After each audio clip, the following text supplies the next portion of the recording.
ठटो मां जिते एसएसपी शबीर सेठा शहीद अहलकार जे बनी ते पहुची वारसनि सां गॾु रोंबो कयो। अव्हांखे अपडेट कयूं पिया नाज़रीन। ठटो मां इन जा वधीक तफ़सील मालूम करण लाइ राब्तो कयो आहे केटीएन न्यूज़ जे रिपोर्टर महबूब विरोही सां। जी महबूब विरोही, वधीक कहिड़ा तफ़सील आहिनि?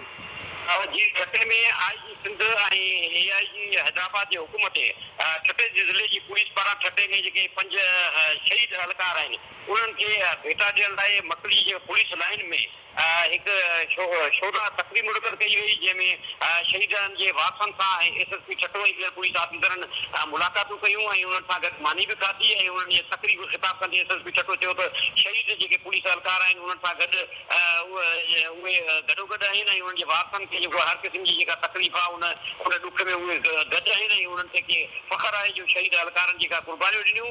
उन खां अॻु में एसएसपी ठटो शबीर सेठार ठटे थाणे जे एसएचओ अमीर बख्श खोसो ऐं ॿियनि अहलकारनि सां गॾु छपोचंद भरिसां शहीद जे पुलिस अहलकार अख्तर विरोही उनजे घर पहुतो ऐं उनजे वारसनि सां मुलाक़ात कई। उनजे ख़ासि करे उनजी जेके न्याणी हुई उन सां मुलाक़ात कई। उन खां पोइ उनजी जेका ज़मीन जी पुछा कई त भरिसां उनजी ज़मीन जेका हुई जंहिंमें रोंबो हलंदड़ हुई उन में एसएसपी ठटो पाण पंहिंजी पुलिस टीम समेत पाण जेको वर्दी समेत दाख़िल थी कुझु देरि ताईं रोंबो कंदो रहियो ऐं उनजो उन मौक़े ते चवणु हो त जेके पुलिस जा जेके अहलकार आहिनि उन जे शहीद आहिनि उन्हनि खे जेके स्पेशल जेके ख़ुशूसी फंड ॾिना विया उन मां हिननि ज़मीन वरिती आहे। उनजे वारसनि उन्हनि जेका पंहिंजी कमाई मां जेको आहे ज़मीन वरिती आहे उन रोंबो करे विया आहिनि, उहे उन्हनि सां गॾु आहिनि ऐं उन हिकिड़ो नओं जेको आहे मंज़र साम्हूं आयो त एसएसपी ठटो पुलिस अहलकारनि सां गॾु वर्दी में उन रोंबो कयो।